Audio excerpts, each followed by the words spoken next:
Hello नमस्कार, स्वागत है आपका वानखेड़े रिव्यू एनालिसिस में। मैं हूं गिरीश वानखेड़े और मैं रेगुलरली रिव्यूज करता हूं फिल्मों के, वेब सीरीज के और डॉक्यूमेंट्रीज के। आज की रिव्यू का टाइटल है भूज द प्राइड ऑफ इंडिया, जो कि Hindi period war drama feature film है और ये स्ट्रीम हो रही है डिज्नी प्लस हॉटस्टार पर 13 अगस्त 2021 से।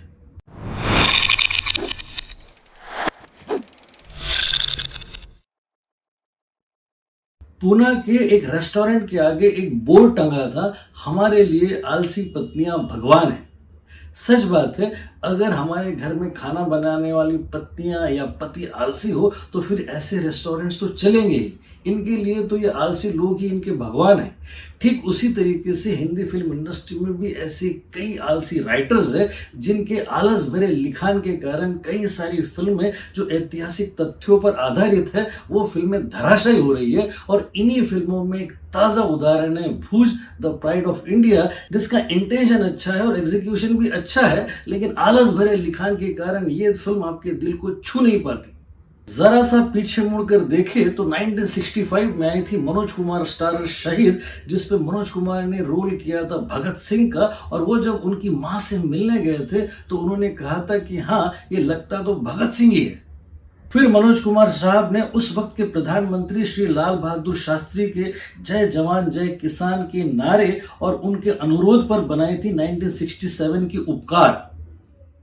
उससे 3 साल पहले आई थी चेतन आनंद की वॉर ड्रामा फिल्म हकीकत, जिसे लद्दाख के सैनिकों और पंडित जवाहरलाल नेहरू को समर्पित किया गया था। इनके अलावा क्रांति, बॉर्डर और उरी द सर्जिकल स्ट्राइक है वो 3 फिल्में जिनमें कलाकारों के साथ राइटर्स, डायरेक्टर्स और टेक्नीशियंस की मेहनत साफ दिखाई देती है। कहीं पर भी कोई आलस नहीं दिखता। आलस दिखता है तो जेपी दत्ता की एलओसी कारगिल में और पलटन में। और इसी आलस को एक कदम आगे ले जाती है भूज द प्राइड ऑफ इंडिया, जो इस इंडिपेंडेंस डे पर डिजिटल रिलीज होकर डिसअपॉइंट करती है। फिल्म की एक्चुअल कहानी 1971 के बांग्लादेश लिबरेशन के दौरान की भारत पाकिस्तान के युद्ध की है, जब गुजरात के भूज एयरबेस पर इंचार्ज थे स्क्वाड्रन लीडर विजय कार्निक। इस एयरबेस पर पाकिस्तानी हवाई हमलों से इसका संबंध आसपास के ठिकानों जैसे जामनगर और राजस्थान से टूट चुका था और इस जगह पर कब्जा करने के लिए पाकिस्तान के सिपाही निकल चुके थे। उस वक्त इस जाबाज विजय कार्निक ने बाजू के गांव की 200 महिलाओं को मोबिलाइज किया था और 72 घंटे में इस एयरबेस की मरम्मत कर दी थी, जिससे कि भारतीय वायुसेना अपनी मदद लेकर आ सके।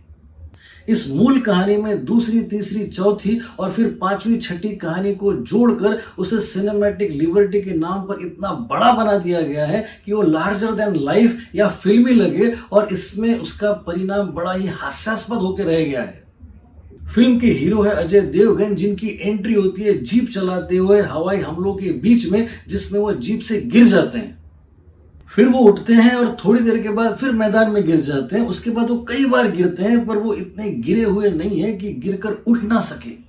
गोलियां चलती है, बॉम्ब्स के विस्फोट होते हैं, लेकिन मजाल है कि इस हीरो को कोई खरोच आ जाए। वो वैसे ही अपने ट्रेडमार्क एक्सप्रेशंस के साथ अपने कंधे को नीचे करके चलते हुए इस कमजोर फिल्म को अपने कंधों पर ढोने की असफल कोशिश करते रहते हैं। ये अपनी नई नवेली हीरोइन के साथ पहला रोमांटिक गाना गाते हुए होते हैं जब पहला अटैक होता है। ये गाना ही शायद इतना बेतुका रहा होगा। फिर दूसरा रोमांटिक गाना जब होता है तब तक तो पाकिस्तानी सेना भारतीय सीमा के अंदर आ जाती है, यानी कि गानों की महिमा देखिए। फिर एक कैरेक्टर है रणछोड़ भाई पागी, जिसे संजय दत्त ने निभाया है और वो रॉ एजेंट है। अगर वो रॉ एजेंट है तो फिर मैं अल्ताफ राजा हूं।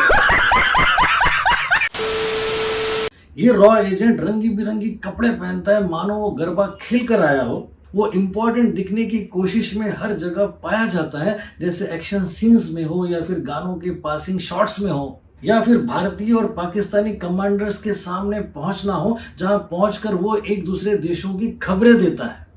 अब ये कैरेक्टर कहता है कि वो तब तक पगड़ी नहीं पहनेगा जब तक वो लड़ाई नहीं जीतेगा। तालियां। अब उसकी पगड़ी और उसके डिलडॉल के कारण ये लड़ाई जीतना आवश्यक हो जाता है। फिर एक मोहतरमा है नोरा फतेही, जो पाकिस्तानी कमांडर की पत्नी बनी हुई है और वो भी रॉ एजेंट ही है। उस वक्त शायद रॉ की स्पेशल रिक्रूटमेंट ड्राइव चल रही होगी, जिसमें ये अजायब घर में रखे जाने वाले टाइप दिखने वाले कैरेक्टर्स को रॉ एजेंट बना दिया गया है। ये मोहतरमा कागज पर चिट्ठी लिखकर रबर के बॉल में डालकर उस मैसेज को भारतीय सेना तक पहुंचाती है। हाउ इनोवेटिव, और फिर एक ही टेक में बाहुबली जैसे एक्शन दिखाती है। ये डांसर होने के बावजूद भी हिंदी उर्दू में डायलॉग्स बोलकर एक्टिंग करने की कोशिश करती है और कहती है कि ए खुदा, तेरी अदालत में मेरी जमानत रखना। ऑब्वियसली ये पकड़ी जाती है और मार दी जाती है, और तब जाके दर्शकों को चैन की सांस आती है। फिर एक मलयाली लेफ्टिनेंट कर्नल है शरद केलकर, जिसने एक मुस्लिम महिला से शादी करके हिंदू मुस्लिम सद्भावना का परिचय दिया है, और वो संजय दत्त के साथ मिलकर सरफरोशी की तमन्ना अब हमारे दिल में है वगैरह टाइप के डायलॉग्स बोलकर कभी वॉइस ओवर कर रहा है तो कभी एक्टिंग करने की कोशिश कर रहा है। फिर एक सरदार जी विक्रम सिंह, जिसे अमी विर्क ने किया है, और जो एक ही एक्सप्रेशन रखता है और इतनी जल्दी जल्दी डायलॉग्स बोलता है मानो उसको फास्ट लोकल पकड़नी हो। ये सरदार जी लड़ाई में अपने भाई को खो चुका है और अब ये देश की खातिर मर मिटने पर आमदा है। फिर है सोनाक्षी सिन्हा उर्फ सोना बेन, जो एक हाथ में बच्चा और दूसरे हाथ में छुरा लेकर एक ही वार से तेंदुए को मार गिराती है। ये एक्सेसिव मेकअप और गुजराती एक्सेंट में गाना वगैरह गाकर अपनी उपस्थिति दर्ज कराती है। फिर पाकिस्तानी सैनिक है, कमांडर्स है, लेफ्टिनेंट्स है, जो ये कहते रहते हैं कि उन्होंने भारतीयों को 400 सालों तक जूते की नोक पर रखा। अब ये सारे ही पाकिस्तानी कैरेक्टर्स जीत चाहते हैं और इस फिल्म का डायरेक्टर हिट चाहता है। इस डायरेक्टर ने सारे कैरेक्टर्स बड़े ही स्ट्रेटेजिकली प्लेस किए, जिसमें अजय देवगन है मराठी कैरेक्टर, जो बीच बीच में जय शिवाजी और मी मराठी बोलते रहता है। उसकी हीरोइन साउथ इंडियन एक्ट्रेस है। संजय दत्त राजस्थानी कैरेक्टर में है। नोरा फतेही देशभक्त मुसलमान है। सोनाक्षी सिन्हा गुजराती है। शरद केलकर मलयाली है और अमी विर्क पंजाबी है। और फिर जो बच गए वो पाकिस्तानी है। यानी कि किसी भी इंडियन टेरिटरी का रिप्रेजेंटेशन ना छूटे।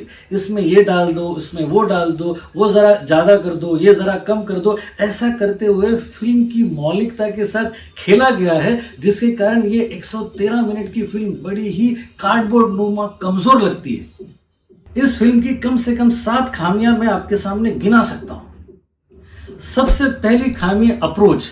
फिल्म का अप्रोच लाउड और ब्लंट है।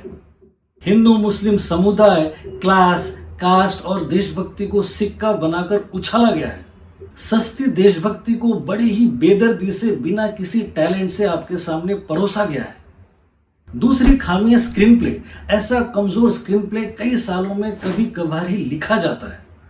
हजारों बॉम्ब्स और गोलियों के बीच हीरो को चोट न लगकर उसका स्टाइल में चलते जाना, हर 15 मिनट में एक्शन या डायलॉग बाजी या पड़ोसी देश को गाली देना, और फिर कहानी में इतनी एम्बिग्यूटी होना कि बस 4 लेखकों ने मिलकर लिखी है कहानी, जिनमें है अभिषेक दुधैया, रमन कुमार, रितेश शाह और पूजा भवोरिया। इन चारों के ही हौसले की मैं दाद देता हूं। तीसरी खामी है कैरेक्टराइजेशन। इस फिल्म से ज्यादा सीरियस कैरेक्टर्स आपको बच्चों के नाटकों में मिलेंगे। नोरा फतेही और अमी विर्क इसलिए लड़ रहे हैं कि उनके भाइयों को मार दिया गया था, और फिर संजय दत्त तो मानो मॉडर्न नारद हो, और सारी पात्र ऐसे लगते हैं मानो इनको फिल्म के बजाय किसी म्यूजियम में रखना चाहिए। चौथी खामी है dialogues. Anti Pakistan sentiment loud है, लेकिन डायलॉग बाजी और भी लाउडर है। इसमें भारत माता की जय, फिर जय गुजरात और फिर जय श्री राम जैसे नारों को लगाकर इसको और भी पुख्ता कर दिया गया है।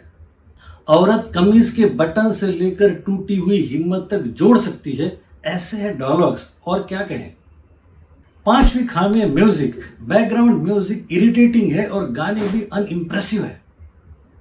गाने फिल्म के फ्लो को डिस्टर्ब करते हैं, और कई बार गानों को सुनकर और देखकर लगता है कि ये क्यों है।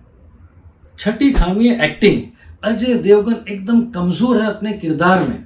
संजय दत्त तो अपने खुद के कैरिकेचर लगने लगे हैं, और शरद केलकर, सोनाक्षी सिन्हा, अमी विर्क और नोरा फतेही और प्रणीता सुभाष में एक ही कॉमन फैक्टर है, और वो है इनकी ओवर एक्टिंग। इन्होंने ये साबित कर दिया है कि बिलो एवरेज स्क्रिप्ट में ये बिलो एवरेज एक्टिंग ही करेंगे। इनको ऑस्कर से वैसे भी कुछ लेना देना नहीं है।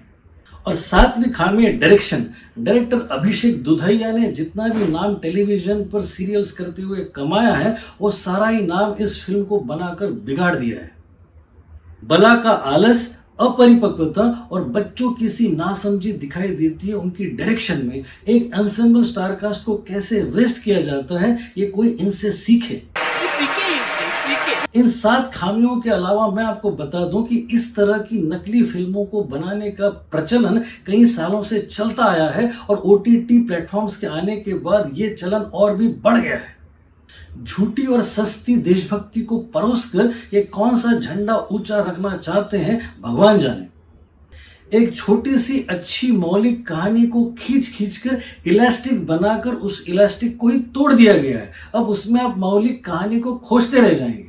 खोजो कहानी, खोजो, ढूंढो ढूंढो, कहाँ है कहानी, कहाँ है कहानी, कहाँ है कहानी, कहाँ है कहानी।